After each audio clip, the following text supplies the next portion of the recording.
Hello everyone, welcome back to the channel.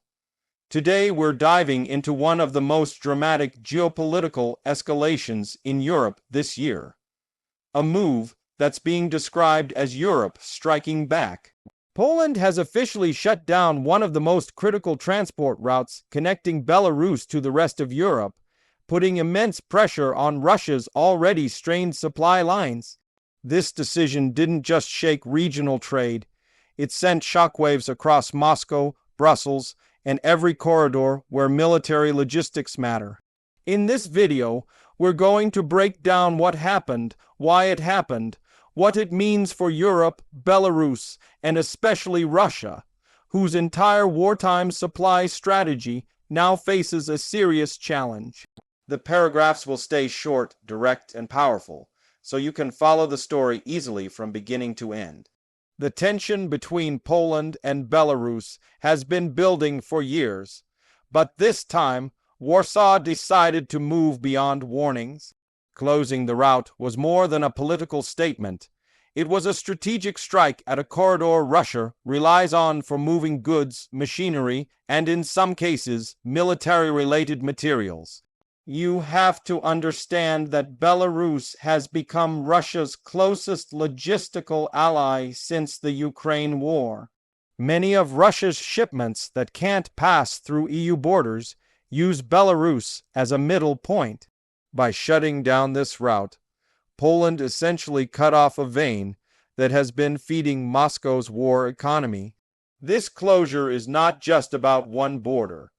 It's about Europe drawing a line and showing Belarus that supporting Russia's aggression comes with real consequences.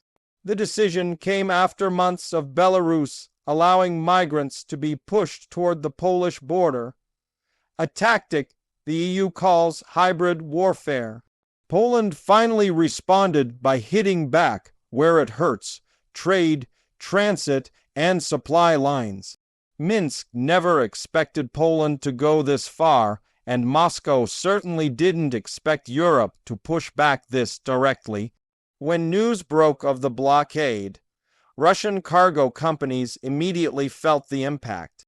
Trains have been stuck, shipments delayed, and industries inside Russia are scrambling for alternative routes that are longer, more expensive, and less secure. Russian officials called the move unfriendly, but behind the scenes, the pressure is undeniable. Every delay hurts Russia's already shrinking economy, and every blocked shipment slows down production connected to the war effort. Meanwhile, Poland made it clear that this isn't just a sudden reaction, but part of a broader strategy.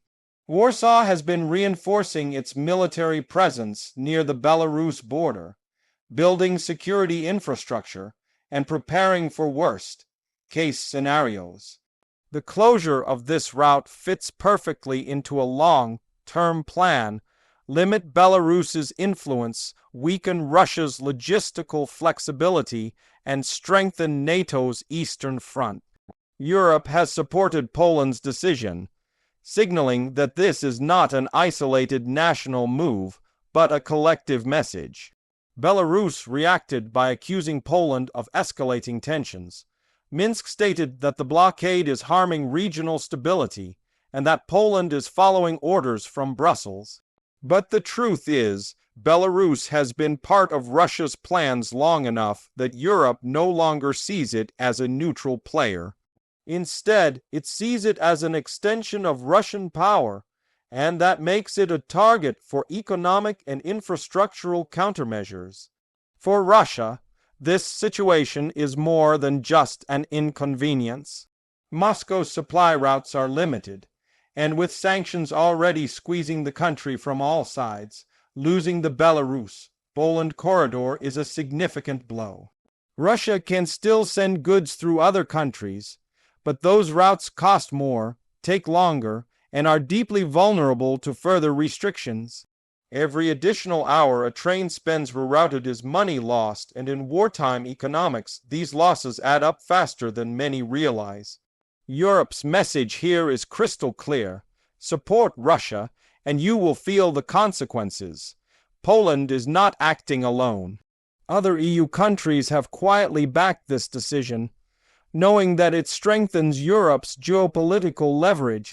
The EU has been looking for ways to pressure both Belarus and Russia without escalating into direct conflict, and shutting down transport routes is a powerful tool that hits hard without firing a single shot. What makes this situation even more interesting is how Russia responds publicly versus privately.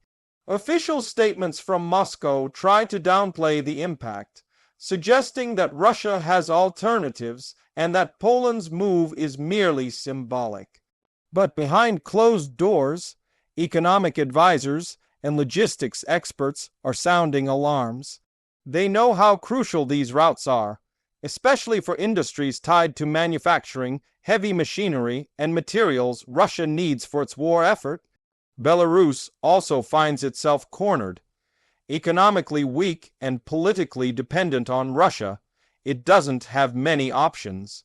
It can't pressure Poland, and it can't retaliate against the EU without hurting itself.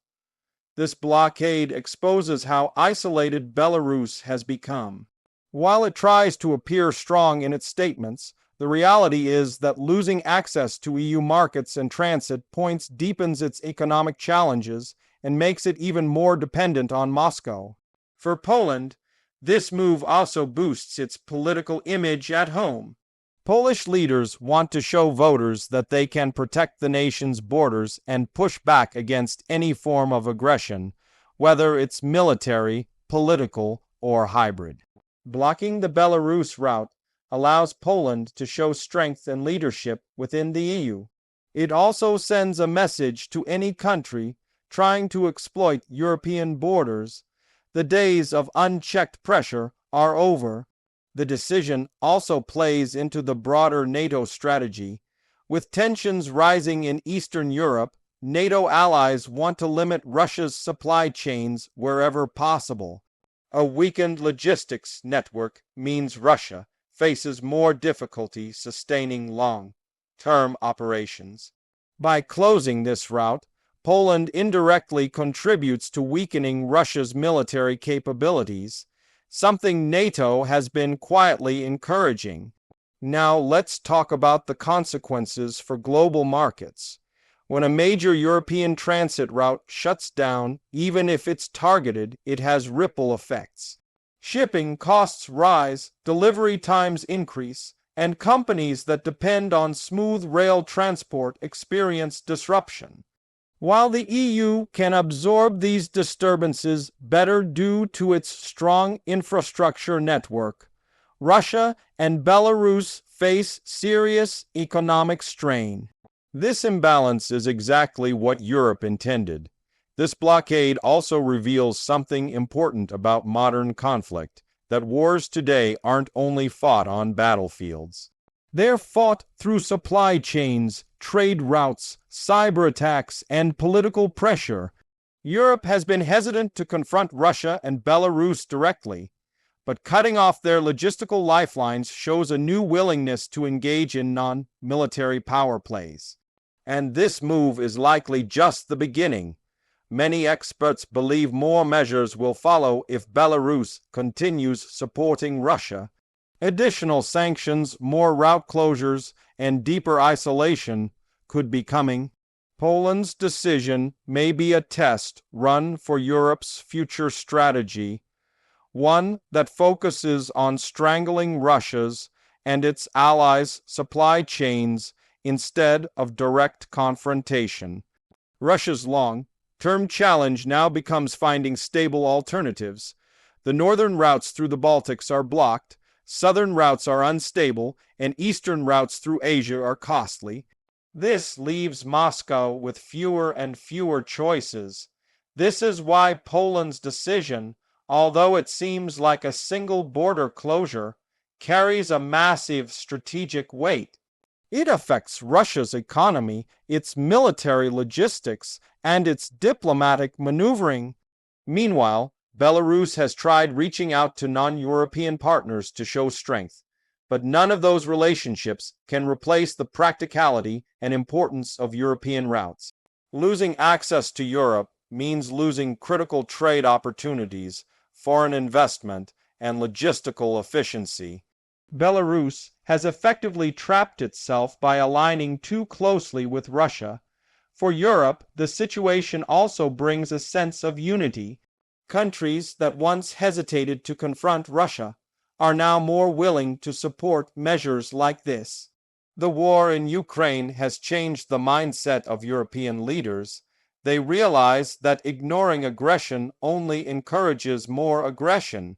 Poland's decisive action reflects this new mindset, firm, strategic, and unafraid. As this situation continues to unfold, expect Russia to complain loudly and seek new partners, Belarus to posture politically while struggling economically, and Europe to continue tightening pressure. The closure of this route may be just the start of a new phase in Europe's political landscape, a phase where economic leverage becomes the dominant tool. Poland's move is bold, calculated, and sends a message that Europe is not backing down anymore. It's also a reminder that power today isn't only about armies or missiles. It's about controlling movement, resources, and access. And Poland has just shown it can hit Russia and its allies right where it hurts the most. Europe strikes back not with weapons but with strategy. Russia's supply line is now on its knees and Belarus stands exposed. The world will be watching closely to see how all three nations respond in the coming weeks. But one thing is already clear. The balance of power in Eastern Europe is shifting, and Poland has just played one of the most impactful cards yet. If you found this breakdown helpful and want more geopolitical explanations like this, make sure to stay tuned for future videos. Thanks for watching, and I'll see you in the next one.